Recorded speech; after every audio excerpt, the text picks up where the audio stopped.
Fidèles téléspectateurs, bonsoir. Ravi de nous retrouver pour une nouvelle édition d'informations sur Bonferré Télévision. Cela dit, nommé par décret le 31 octobre 2023, puis modifié par un second décret en date du 15 novembre 2023, les membres de la commission de lutte contre la délinquance fiscale et financière ont prêté serment devant le président du Conseil national pour la sauvegarde de la patrie, le chef de l'État, le général de brigade Abdraman Tchani, le jeudi dernier. Dans le second décret, 8 noms qui figurent dans le premier ont été extirpés. Les noms des personnes dont les profils ont suscité débat et vives critiques au sein de l'opinion publique nationale à travers la presse. Le compte-rendu est signé Boubacar Amadou. Devant le président du Conseil national pour la sauvegarde de la patrie, CNSP, le général de brigade Abdraman Tchani, c'est un effectif révisé des membres de la COLDEF qui a prêté serment. En effet, le décret du 31 octobre 2023 portant nomination des membres de la COLDEF a été modifié par un second pris le 15 novembre 2023. Il a consacré l'extirpation de 8 personnes de la première liste des membres de la COLDEF. Parmi les membres renvoyés de la commission, un magistrat, un huissier de justice et d'autres personnalités dont les profils ont suscité débat et vives critiques au sein de l'opinion et à travers la presse. Ce qui dérange tout observateur soucieux d'éthique, ce sont les antécédents de certains de cette assemblée. Un huissier et des magistrats épinglés par la justice, un agent des impôts qui a connu les affres de la prison pour faux, un autre qui avait détourné de l'argent quand il était receveur des impôts. La modification de la composition de la COLDEF par le CNSP témoigne de la prise en compte des préoccupations des Nigériens à qui Abdraman Tchani avait sollicité l'aide dans le choix des membres de la COLDEF. Yan ƙasa su kama muna mu zaɓi mutanen da za su yi wannan aikin na bincike da ƙwatowa arzikin ƙasa da wasu 'yan ƙasa sun ka kwashe sun ka sace kai za a cewa. Wannan mun ba shari'a alƙalai mun ba su yuƙa da nama. Il n'y a pas que la composition de la COLDEF qui a suscité débat. Après plus de 100 jours de gestion, les Nigériens escomptent des changements au sein du gouvernement dont certains membres ne semblent pas répondre aux attentes du moment. Une plus grande analyse et vérification des profils des personnes devant participer à la gestion de la transition est également attendue du CNSP et du gouvernement. Les étudiants admis à l'examen unique de certification en santé de l'École de santé publique et de l'action sociale Espace de Niamey ont prêté serment ce matin dans l'enceinte de l'école. La cérémonie de prestation de serment a été couplée à la 8e édition de la journée de l'étudiant de l'espace et de l'intégration des nouveaux élèves et étudiants de l'école. Le compte-rendu est signé Aïchatou Mahamadou et Omar Boukari. Sur les 348 candidats, toutes sections confondues présentés par l'École de santé publique et d'action sociale privée Espace à l'examen unique de certification édition 2023, 332 sont admis, soit un pourcentage de 95,40%. La présente cérémonie marque la prestation de serment des admis à l'examen couplé à la 8e édition de la journée de l'étudiant et de l'intégration des nouveaux inscrits. Je le jure. Les vœux ainsi prononcés, l'administration de l'espace a tenu à remercier ses collaborateurs et rendre un hommage mérité à ceux qui ont rendu l'âme au cours de l'année, notamment au professeur Yakuba Haruna Gimba, de son vivant président du conseil scientifique de l'école. La prestation de serment est un acte extrêmement important qui vous engage devant Dieu dans l'exercice futur de votre profession. Par conséquent, je vous demanderai de garder toujours en mémoire les règles d'éthique et de déontologie professionnelle apprises lors de votre formation et de considérer la personne humaine dans sa globalité et surtout dans sa dignité. Les infirmiers licenciés en soins infirmiers, nous avons présenté 61 candidats, nous avons eu 58 admis, soit 95,08%. les licenciés en soins obstétricaux LSO, sages-femmes. Nous avons présenté 42 et admis 41, soit 97,62%. Quant aux étudiants représentés par le secrétaire exécutif de l'établissement, l'occasion a été saisie pour faire une motion de reconnaissance. L'école se distingue des autres grâce au sens élevé professionnalisme de ses enseignants, de la compétition exceptionnelle,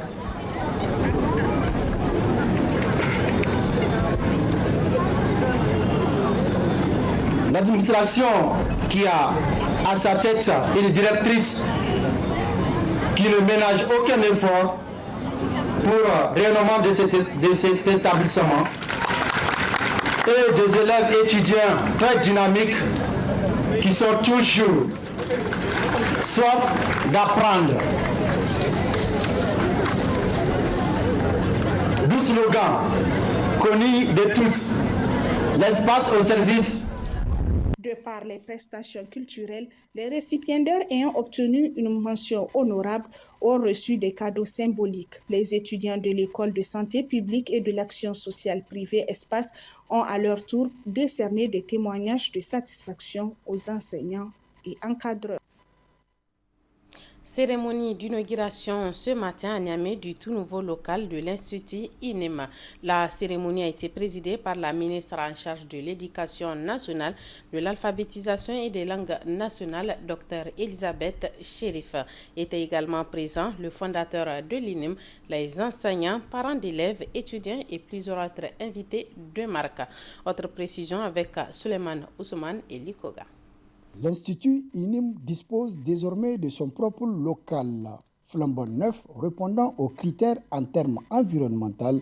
Le bâtiment neuf, construit dans un cadre aménagé, donne un nouveau élan à cet Institut INIM pour une formation de qualité à ses étudiants. Le directeur de l'INIM félicite le fondateur pour ses efforts en faveur de l'éducation et de la formation à travers la création de plusieurs écoles.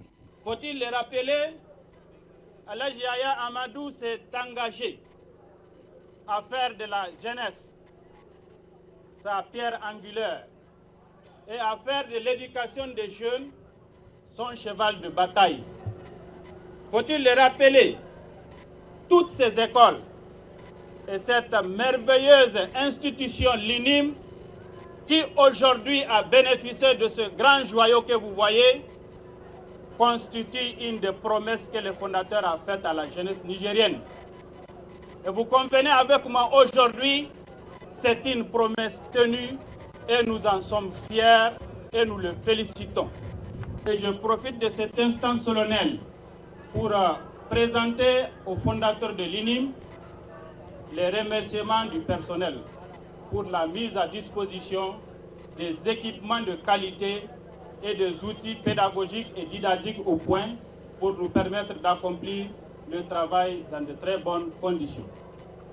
Témoin de cette réalisation, la ministre en charge de l'Éducation nationale félicite le fondateur El Hadji Amadou Yahya pour ses efforts sans cesse en faveur de l'éducation et de la formation au Niger.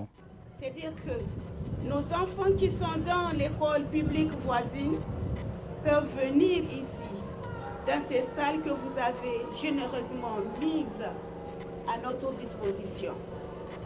Comment vous remercier? Les mots me manquent. Mais Dieu pour qui vous avez fait cela, vous remercie énormément.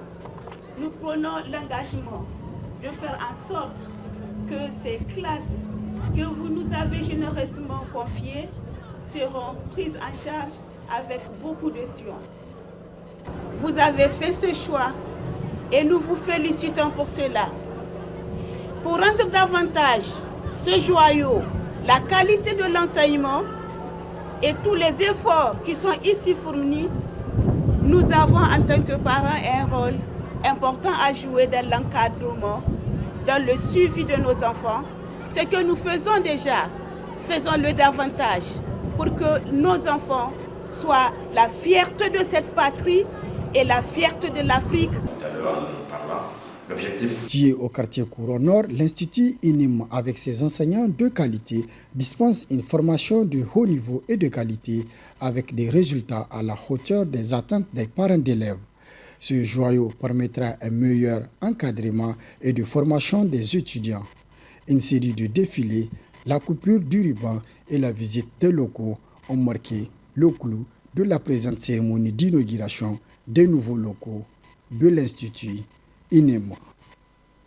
Autre aspect de ce journal, la session de formation ce matin à l'intention des membres du comité de gestion des forages construit par l'organisation non gouvernementale Bourak Charity au profit des 700 jeunes à travers tous les pays. Plus de détails avec Moustapha Zongoma.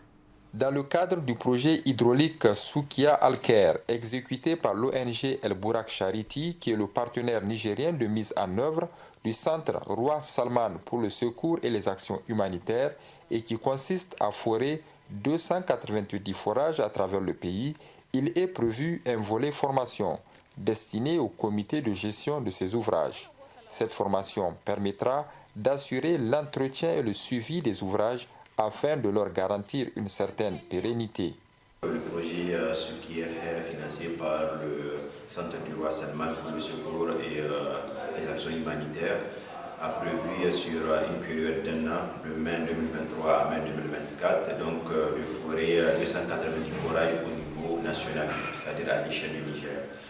Et sur forer 290 forages dans l'esprit de pérennisation, il est prévu dans ce projet la mise en place et la formation des projets. Les projets, c'est vraiment les populations, même les bénéficiaires même de ces forages, qu'on organise en fait un petit groupe qui vont recevoir des formations. Cette formation qui a déjà démarré dans les différentes zones d'intervention du projet, à savoir Maradi, Tawa, Zender, Dosso et Tilaberi, touchera plus de 700 jeunes qui siégeront au niveau des COGES. Ils seront outillés sur les techniques de gestion d'ouvrages hydrauliques. Cette action, vraiment, est en collaboration avec les autorités locales, notamment les maires et les chefs traditionnels. C'est vraiment avec leur participation et leur concours vraiment qu'on fait toute l'activité. Maintenant, vraiment pour revenir par rapport à l'objectif, je l'ai un peu évoqué tout à l'heure en parlant, l'objectif vraiment recherché à partir de la mise en place de ces projets et l'entretien et aussi la pérennisation des ouvrages. Cette approche participative de l'ONG El Bourak Charity permettra assurément de réduire le taux de chômage de jeunes Nigériens tout en contribuant au bien-être socio-économique de la couche la plus défavorisée de notre pays, à savoir les jeunes et les femmes. Sous financement de l'organisation non gouvernementale Save the Children, les jeunes volontaires pour l'environnement ont tenu ce matin au musée national Boubouama de Niamey les assises du 8e Forum national des enfants et des jeunes sur le changement climatique et le développement durable. Reina Moussa et Mohamed Jourou pour d'autres précisions.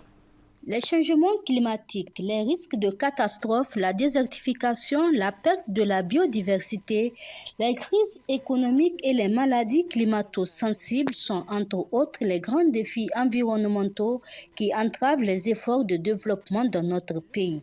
C'est dans cette perspective que les jeunes volontaires de l'environnement lancent ainsi la 8e édition du Forum national des enfants et des jeunes sur le changement climatique et le développement durable. Les enfants et les jeunes sont l'avenir et le devenir d'une nation.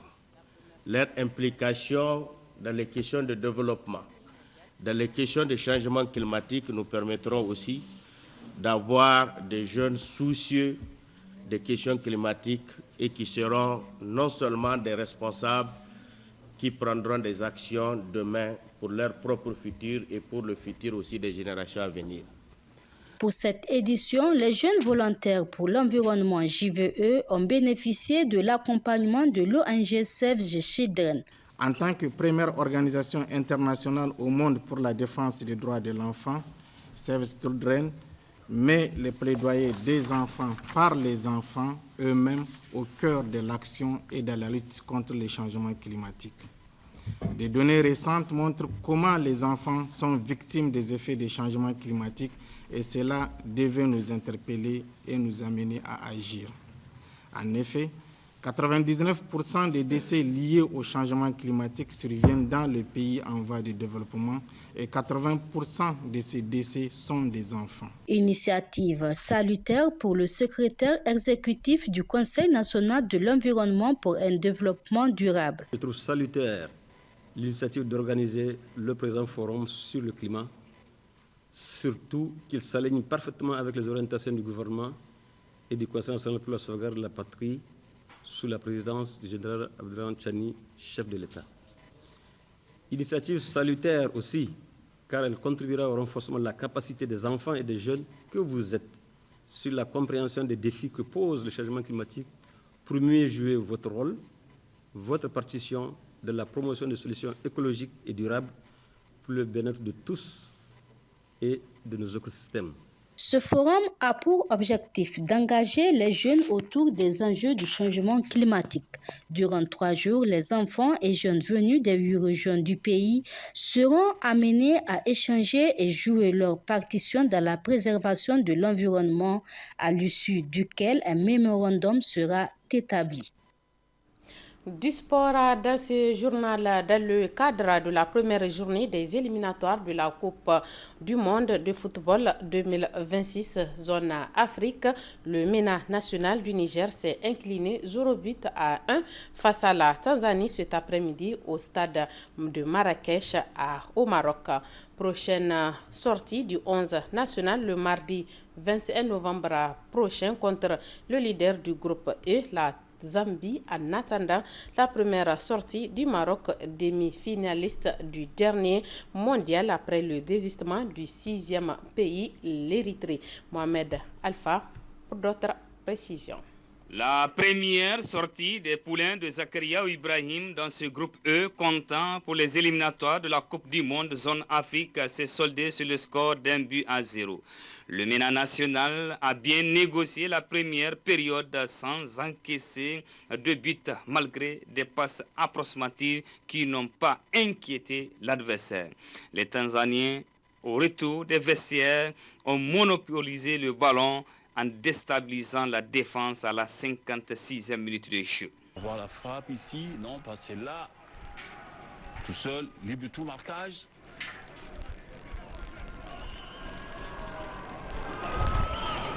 Oh, la balle qui ricoche. Les Nigériens ont tenté de revenir au score avec des franches occasions créées, mal exploitées.